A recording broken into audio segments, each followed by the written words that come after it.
Assalamualaikum warahmatullahi wabarakatuh. Di SMK Negeri 1 Bangil terdapat 9 jurusan, yakni jurusan listrik, elektro, oto, meka, PPLG, TKJ, DKV, busana, dan juga broadcast. Kita akan mengenal lebih dalam tentang jurusan ototronika. Yuk kita simak bersama saya Rizky Fadila.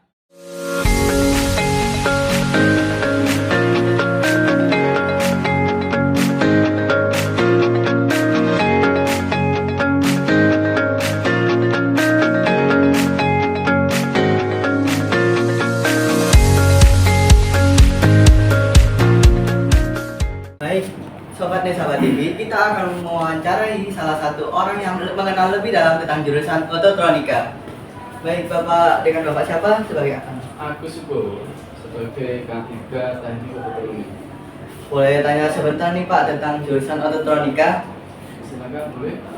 Mungkin ada beberapa siswa atau Sobat TV yang belum mengenal tentang jurusan ototronika. Boleh jelaskan sedikit Bapak tentang jurusan ototronika itu? Jadi untuk ototronika itu bagian dari teknik otomotif. Jadi teknik otomotif ada 4. Satu, jurusan penyaringan. Yang kedua, sepeda motor. Yang ketiga, teknik ototronik. Yang keempat yaitu teknik kendaraan. Jadi untuk ototronik ini merupakan bagian dari teknik otomotif dan terkenal dengan nama kalau di kurikulum 13 itu konsentrasi. Jadi ini jurusan teknik otomotif konsentrasi ototronik. Ada yang berpendapat kalau jurusan ototronik sama elektronika itu sama. Apakah benar Bapak? Tidak sama. Karena elektronika itu belajar semua tentang arus lemah, arus kuat, kemudian teknik audio, video. Tapi untuk ototronik ada elektronikanya hanya langsung pada bagian kelistrikan otomotif. Contohnya misalnya ada ECU, kemudian ada sensor, kemudian ada mikrokontroller. Tidak semua di elektronika dipelajari di ototronik, hanya sebagian. Untuk materi dari kelas 10, kelas 11 maupun kelas 12 itu apakah sama dalam jurusan ototronika ini? Tidak sama, sesuai dengan tingkatan yang ada di kurikulum atau sesuai dengan kompetensi siswanya. Kalau di kelas 10 itu pelajaran dasar mengenai dasar otomotif. Semua jurusan otomotif dasarnya sama. Kendaraan ringan, sepeda motor, sama semua dasar otomotif. Mempelajari bagian-bagian kendaraan apa aja, kemudian komponen kendaraan gimana, cara kerjanya gimana, termasuk juga alat ukur. Gimana cara pengukuran pemeriksaan pada kendaraan tersebut. Itu untuk dasar dari kelas 10, yaitu dasar-dasar otomotif. Untuk kelas 11 dan kelas 12? Untuk kelas 11-nya dibagi 2, itu sudah masuk pada produktif atau konsentrasi ototronik. Yang kelas 11-nya pada materi namanya yaitu engine management system. Kemudian chassis management system. Yang engine, masalah engine, memenit atau mengatur gimana cara kerja engine itu dikendalikan oleh ECU atau elektronnya. Nanti sama, yang kasis juga. Yang kasis juga dikendalikan oleh ECU, termasuk transmisi, kemudian sistem pengereman, ada ABS anti-lock brake system, dan yang lainnya. Yang kelas 12 itu tentang yaitu sensor, termasuk yaitu CIST, Convert IT Teknologi. Jadi tentang sensornya gimana, termasuk sensor gerak dan sebagainya, sensor lampu dan sebagainya. Ini untuk jurusan ototronik. Jadi sudah ada kurikulumnya, sudah ada penataannya, sehingga siswa menerima itu lebih mudah sesuai dengan tingkatan yang dia pelajari. Untuk tempat-tempat PKL yang sering dikunjungi oleh siswa berada di tempat-tempat tersebut itu di mana saja Pak? Untuk PKL kita berikan kebebasan pada anak tersebut, silakan memilih sesuai dengan keinginannya, termasuk juga memperhitungkan jarak tempat dia PKL antara rumah dan jarak tempat PKL. Ambil jauh silakan, yang penting konsekuensinya dia harus aktif pada saat PKL. Jadi PKL semua bengkel mobil silakan. Karena semua mobil yang sekarang ini hampir semuanya sudah menggunakan autotune. Boleh di Bangil, boleh di Pasuruan, boleh Pasar ada, Dayasut ada, di Sidoarjo juga ada, di Malang juga ada. Jadi kita beri kebebasan pada siswa untuk memilih PKL yang dimana dia bekerja atau belajar sambil bekerja. Jadi untuk melatih siswa dalam kerja di lapangan, kenyataan nanti setelah lulus dia harus mampu bekerja seperti itu. Nah, kebanyakan alumni dari jurusan ototronika itu sudah bekerja atau berkuliah di mana saja, Pak?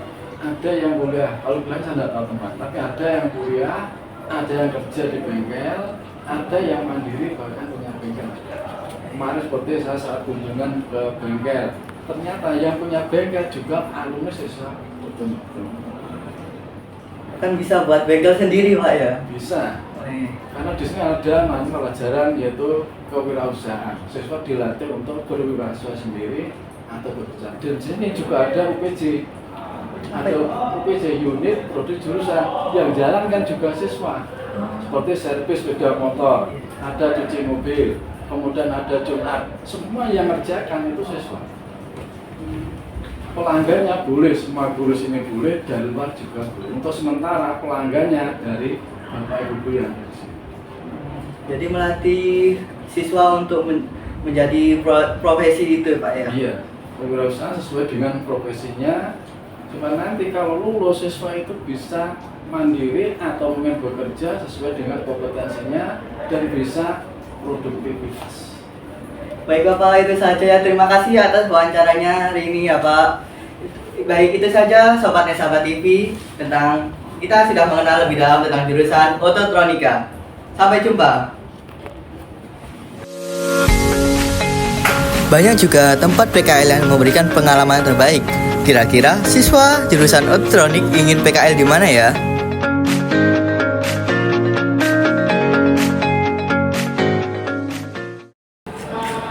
Kalau boleh tahu dengan kakak siapa? Nah, kakak Nuriski. Oke. Nah, Kak Nuriski, kira-kira ingin PKL di mana saja? Tempat yang pertama kali saya ingin PKL di situ adalah di Auto 2000 Waru, Sidoarjo. Di situ tempat yang paling rekomen. Dan di situ tempat yang menurut saya paling bagus di situ. Kalau PKL di situ dapat pengalaman apa saja?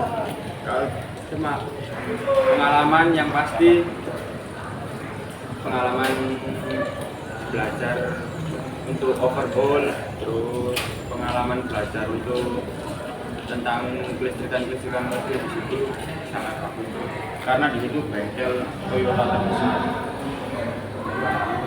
Selain di tempat tersebut, adakah tempat lain yang ingin dikunjungi sebagai tempat PKL? Tempat yang lain ada Hyundai di Mubeng, Surabaya. Tempat di situ tempat Hyundai terbesar lah.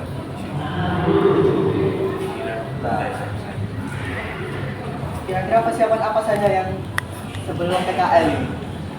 Persiapan sebelum PKL yang pastinya memperdalam ilmu tentang overhaul atau sekiranya ya basic mesin kita sudah tahu seperti penyetelan klep, bongkar pasang rem, cakram dan tromol itu kita sudah tahu. Baik, terima kasih ya Kak Rizky. Ternyata, jurusan ototronik juga bisa membuka usaha bengkel sendiri. Kira-kira kemanakah siswa jurusan ototronik setelah lulus?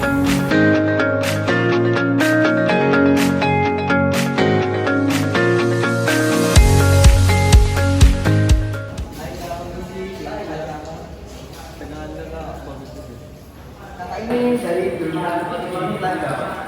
Kelas 12. Berarti habis ini kelas 12 lulus ya?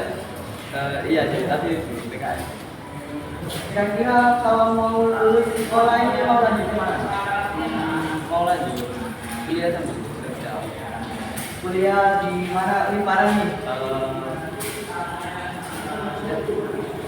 Mungkin ya di UM ataupun kalau bisa UGM ya. Kalau di UM atau UGM ingin masuk jurusan mana?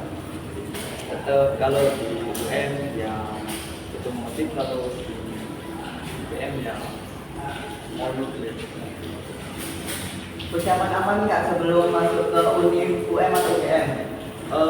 Pastinya kita harus belajar terlebih dahulu ya, karena kita harus memperdalam materi ilmu relasi itu penting juga.